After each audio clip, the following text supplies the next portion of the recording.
comunidad evangélica dominicana ha demostrado un poderío cada vez mayor en las convocatorias que hace cada año de actividades, concentraciones, manifestaciones cuando las convocan ocasionalmente para hacer algún tipo de expresión, apoyo o algún tipo de demanda frente a las autoridades.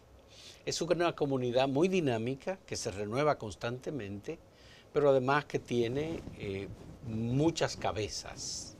Son iglesias interdenominacionales, algunas independientes, otras que se reúnen en lugares como la Confederación de la Comunidad Evangélica Dominicana, CODUE, y una de las organizaciones de mayor riqueza, tanto espiritual como en sus expresiones públicas en términos políticos, es la iglesia Mahanaim, que encabeza el pastor Ezequiel Molina. Ezequiel Molina es una persona muy conocida especialmente por la batalla de la fe.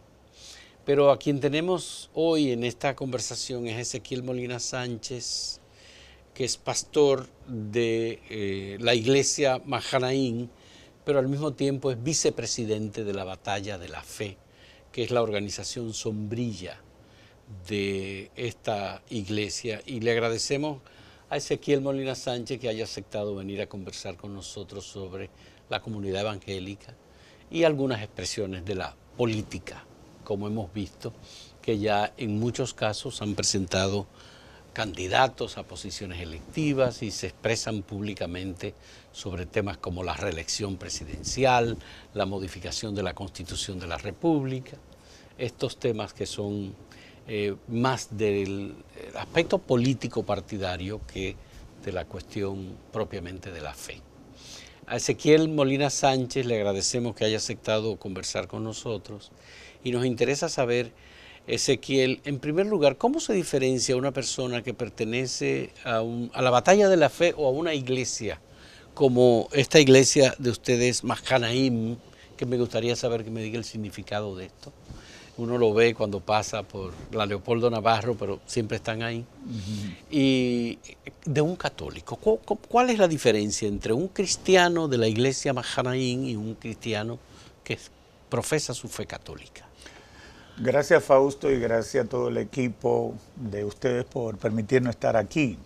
Bueno, dentro del cristianismo hay diferentes corrientes. Está la gran variedad de corrientes no católicas que tienen su boom a partir de 1517 con Martín Lutero y toda su reforma protestante. Y entonces están las iglesias católicas. Ambos grupos siguen el cristianismo. Fundamentalmente, nos diferenciamos de la Iglesia Católica porque no seguimos las directrices de Roma, del Vaticano, y una serie de disposiciones doctrinales que ha tomado la Iglesia Católica que son diferentes al texto bíblico, porque no recuerdo si fue en el Concilio de Trento que la Iglesia Católica decidió tener autoridad y autonomía para determinar los principios que iban a normarla, al margen de lo que dijera la Biblia. Es decir, que la institución tiene tanta autoridad como el texto bíblico. Los no católicos, sobre todo los protestantes, nos mantenemos con el apego al texto bíblico. Hay muchas variantes dentro de nosotros, pero seguimos el cristianismo, las doctrinas fundamentales del cristianismo, y nos mantenemos dentro de esas normativas, y por eso generalmente lo que se habla en términos no religiosos o fuera del ambiente es cristianos no católicos y cristianos católicos. Pero ustedes tienen una organización internacional que los reúna, a la que asistan, donde tengan debates, discusiones, como en este caso lo hacen las comunidades católicas. Las iglesias evangélicas en sentido general y en todo el mundo son un conglomerado de organizaciones que se unen sobre las doctrinas fundamentales y se aglutinan mediante confederaciones, asociaciones, y esos conglomerados interdenominacionales, es decir, que no es de una sola organización. Y existen diferentes, existen muchas iglesias que están subordinadas, por ejemplo, dentro de los bautistas, que son de los históricos protestantes más conocidos. Tiene la Convención del Sur, la Convención del Norte, etcétera. Y existen las asociaciones macro, que por ejemplo aquí tenemos ahora mismo dos que son más o menos hegemónicas dentro del sector evangélico, que es la CODUE y está la Mesa del Diálogo. Reúnen la mayoría de las organizaciones cristianas no católicas y hacen eventos comunes de fortalecimiento, pero también las mismas instituciones como tales trabajan en el desarrollo tanto doctrinal como del trabajo que hacen. Ezequiel, cuando se reúne la batalla de la fe a principio de cada año que ustedes hacen esa convocatoria masiva, esas personas, miles de personas que acuden, pertenecen a un conjunto de iglesias evangélicas, ¿verdad? ¿O no pertenecen? De todas las iglesias evangélicas. Pero ahí están sobre todo los que son de la iglesia Mahanaim. No. Mahanaim solamente actualmente tiene 3 iglesias en la República. Mahanaim está la iglesia de la avenida Leopoldo Navarro en Santo Domingo, está en la Romana, ambas son iglesias con cerca de 3.500 personas como miembros. Y está Mahanaim Higüey, que es una iglesia nueva, tiene 2 años y algo, que tiene algunas 400, 500 personas, pero a la batalla de la fe asisten representatividad de todo el sector evangélico en sentido general, porque el ministerio, esta organización, es una de las más viejas operando en la República Dominicana desde 1963 y ha desarrollado un trabajo interdenominacional, es decir, de compartir el trabajo evangelístico, misionero, de apoyo, de fortalecimiento espiritual con todas las iglesias evangélicas. Es decir, nosotros compartimos con todas las organizaciones evangélicas, hemos sido parte de algunas de ellas y se mantiene un ambiente de cooperación y apoyo mutuo. Pero ha sido determinante el pentecostalismo dentro de la comunidad cristiana evangélica.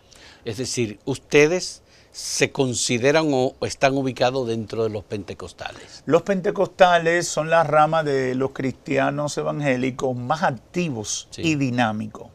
Son los que más proselitismo hacen, por tanto son las iglesias que más crecen. Es decir, tú tienes, cuando tú investigas las iglesias pentecostales, se multiplican con mayor velocidad, con mayor, están diseminadas en todas partes en el país, pero eso no es solamente en la República Dominicana.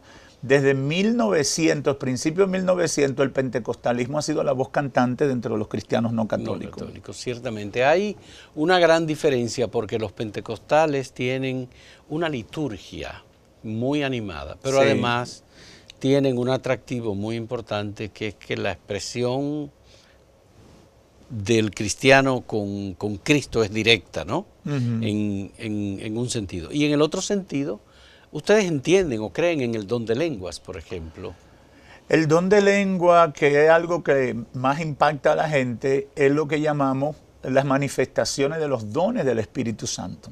Y seguimos lo que enseña la palabra de Dios a partir del libro de los Hechos. Bueno, del capítulo 1, verso 8, que Jesús, cuando se está despidiendo, le dice: quédense reunidos en el aposento alto hasta que venga el Espíritu Santo. Y Hechos capítulo 2 resalta, creo que a partir del verso 14, que el Espíritu Santo vino y comenzaron a hablar en otras lenguas. Y por eso se llaman pentecostales, porque eso ocurrió el día de la fiesta judía de Pentecostés. Entonces de ahí es que se liga iglesias que creen, la iglesia cristiana que cree en la manifestación del Espíritu Santo como pentecostales. Y el don de lenguas es uno. Está el don de sanidad, está el don de hacer milagros, el don de fe, el don de profecía, el don de discernimiento de espíritu. Es decir, todos los dones que plantea el Evangelio, que son impartición del Espíritu Santo, la iglesia pentecostal los pone en práctica. Por ejemplo, en nuestros cultos se ora por los enfermos. Y creemos que los enfermos se sanan y hemos visto muchos milagros ocurrir. Hay iglesias cristianas que tú no los vas a ver tratando mucho ese tema. El tema de los dones. Se limitan a una liturgia, una buena reflexión, pero eso no lo ponen en práctica. No lo manifiestan. Hacemos una primera pausa en este diálogo con Ezequiel Molina Sánchez, de la iglesia, pastor de la iglesia Mahanaim.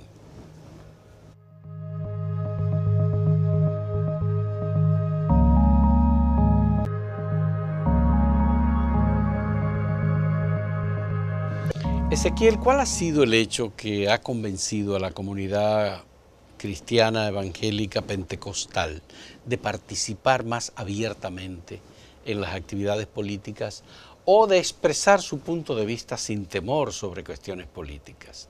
¿Qué es lo que los ha convencido de dar el paso, que uno siente que han dado un paso hacia los temas que son de los políticos? Por muchos años estuvimos sustraídos de esa realidad y no lo expresábamos por el temor a exponerse, más que cualquier otra cosa. Es decir, nunca ha existido una prohibición desde el punto de vista doctrinal que impida que un cristiano evangélico participe en la actividad política. Pero nos habíamos mantenido al margen, sobre todo en el país, cosa que no ha pasado en otros países, por algunas tradiciones que tienen que ver a veces con la misma gente que trajo el evangelio a la República Dominicana, más que con el evangelio en sí. Ante todo este desarrollo de la corrupción, de toda esta manipulación, de todos estos antivalores que han surgido de la práctica política, nos hemos convencido, y bueno, y ante el fracaso de muchos esfuerzos políticos y ante la falsedad al prometer que van a hacer las cosas diferentes, entonces la comunidad evangélica ha dicho, bueno, ya no solamente debemos creer o mantenernos criticando, sino que vamos a hacer algo también. Vamos a hacer un aporte, vamos a tratar de entrar en los partidos y desde allá también ir al Congreso y expresar nuestros valores, nuestros principios y servir de muro de contención a una serie de cosas que también dañan a la sociedad y nosotros debemos hacer nuestro aporte. Nosotros planteamos el impacto o el trabajo que puede hacer la iglesia en dos frentes. La transformación social a partir de la transformación espiritual y el involucramiento en los escenarios donde se toman las decisiones. ¿Sería como evangelizar la política? No lo vería solo con ese enfoque. Yo creo que nuestro trabajo es evangelizar todo, evangelizar al mundo. Jesús dijo, vayan y lleven el evangelio a todo el mundo. Sí, es decir, el sector político es otro sector. Pero el sector político es uno muy específico que ejerce el poder, que busca el poder, sobre todo. Bueno, que el poder, desde el poder se ejerce influencia y se toman decisiones sobre la nación. Por lo tanto, no puede ser un sector que dejemos al margen. Nosotros vamos a los pobres, nosotros vamos a las prostitutas, nosotros vamos a todos los sectores, los carenciados, a los ricos, a los pobres, a los indoctos, a los... Sí, pero el tema es que, Ezequiel, llegar a la política implica de algún modo mojarse los pantalones. Hay que entrar en un terreno en el que los conflictos de intereses están a la orden del día. El debate es muy fuerte, la disputa continua. No entran en aspectos de fe, muy raramente, excepto ni siquiera aquellos que se proclaman cristianos por vocación o por ideología política. Usted tiene el Partido Demócrata Cristiano PQDC, o usted tiene el Partido Reformista Social Cristiano, que son cristianos de vocación, pero uno dice, bueno, uno es evangélico y el otro es un poco católico. Ahora, ¿lo son de verdad? El gran reto que tenemos ante este paso es poder llegar a la política y mantenernos siendo cristianos. Y lamentablemente, no todo el que se proclama desde el sector cristiano o evangélico como un actor político o como un instrumento político de verdad tiene las condiciones para desarrollar el papel que la iglesia espera. Entonces, ahí es que tenemos los cristianos evangélicos el gran reto ahora. La calidad de los instrumentos que podemos colocar en esos escenarios. Yo he visto aquí en los procesos electorales personas de iglesias cristianas que han sido candidatas a la vicepresidencia de la República, por ejemplo, o a la presidencia de la República, por ejemplo. Otros que han sido candidatos a diputados, a senadores, hay algunos que van como candidatos a síndicos, que son cristianos de verdad. Ahora, esos partidos por los que se postulan, ¿son de verdad de vocación cristiana o son partidos pescadores que van tras el voto de los cristianos? Hay de todo un poco, hay de todo un poco, porque no vamos a negar que pasa de todo. Realmente yo creo que lo más importante no es que el partido, porque hay muchos buenos cristianos que pueden hacer un trabajo desde los partidos tradicionales, si mantienen sus convicciones y hacen su trabajo. Tenemos en democracias más sólidas, en países de América y europeos, que hay cristianos que entran dentro de un partido, mantienen su posición y no se contaminan con lo que está pasando. Entonces, no creo que el problema sea, yo creo que los partidos son una plataforma y el trabajo, la actividad que desarrolle el político cristiano es lo que va a determinar si realmente está cumpliendo con su credo, con sus convicciones. Yo creo que ahí es que está el reto. Tú tienes países como en Brasil, que tú tienes 200 y pico de legisladores, que es una minoría de las más grandes dentro del Congreso brasileño. Y ellos toman determinaciones como cristianos, al margen de... Pero es que hoy se puede decir, Ezequiel, que en Brasil gobierna parte de la comunidad cristiana no católica. Claro, eso es verdad.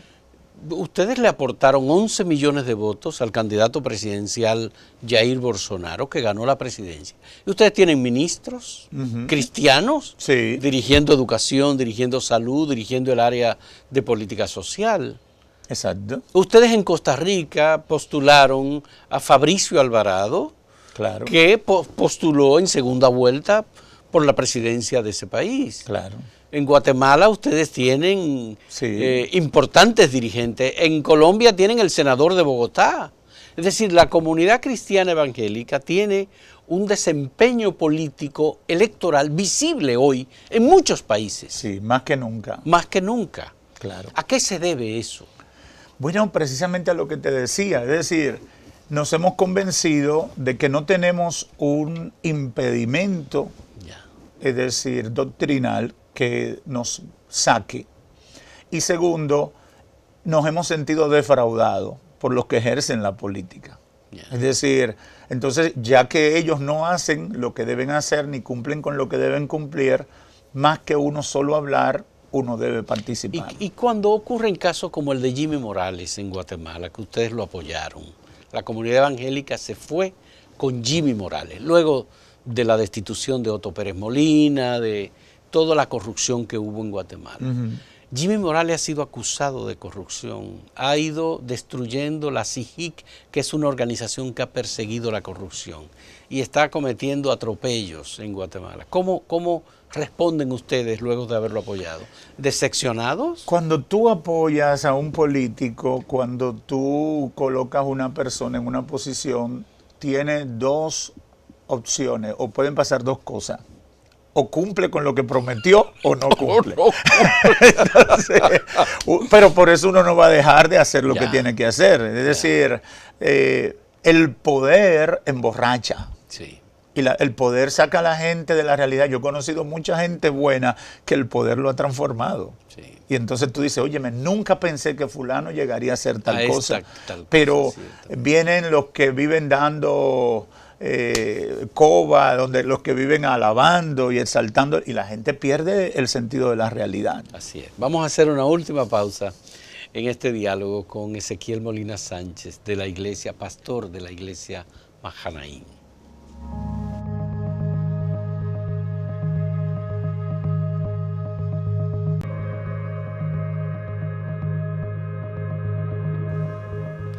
Ezequiel Molina, cuando entramos en la comunidad evangélica y la política dominicana, hay un proceso electoral, ya hay varios pastores evangélicos que se están postulando para posiciones. Yo creo que ustedes han ido ganando experiencia.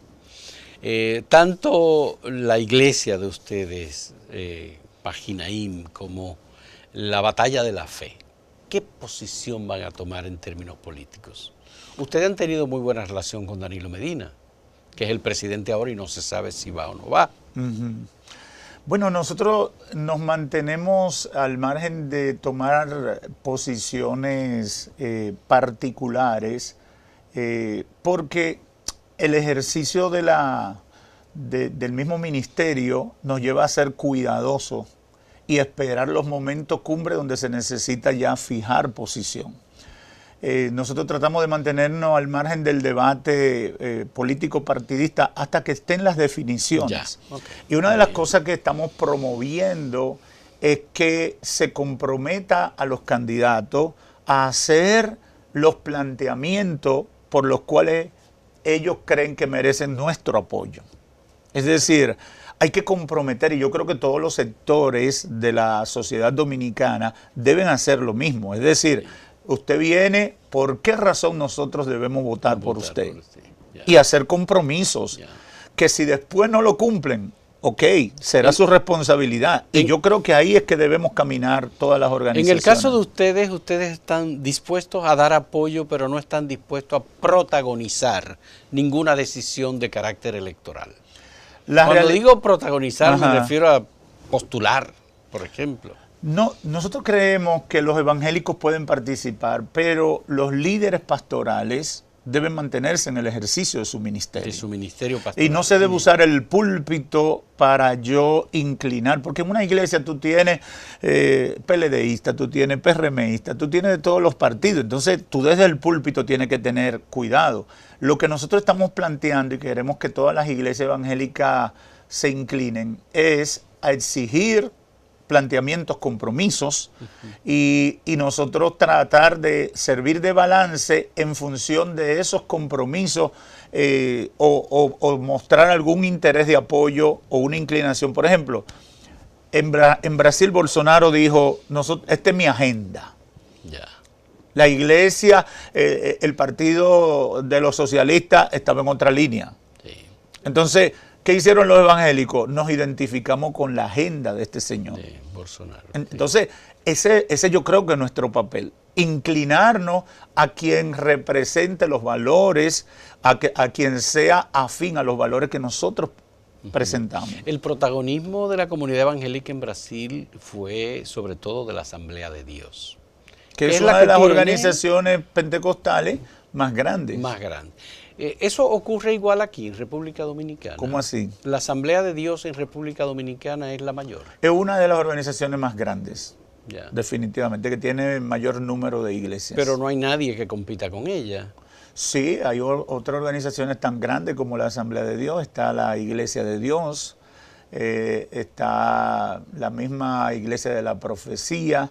Y cuando tú sumas las iglesias que no son de organizaciones tan grandes, son mayores que... Es decir, tú juntas las tres organizaciones más grandes, no son ni la mitad de todas las otras que no son una concentración. Es decir, que hay una diversidad muy grande, efectivamente, una base importante.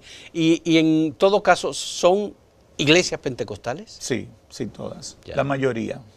¿Y no hay algún nivel de acuerdo, una organización que las reúna, que tomen decisiones, con miras al proceso electoral? Sí, estoy pensando, tal vez. Se está planteando que como comunidad expresemos apoyos, por ejemplo, a candidatura presidencial, etcétera, y que de manera local se persiga promover gente que represente los intereses de las iglesias en términos de valores y de agenda para el desarrollo de las comunidades. ¿Y ustedes han fijado sobre el cronograma electoral? Por ejemplo, hay que hacer reserva de un 20% de las candidaturas y eso es primero ya.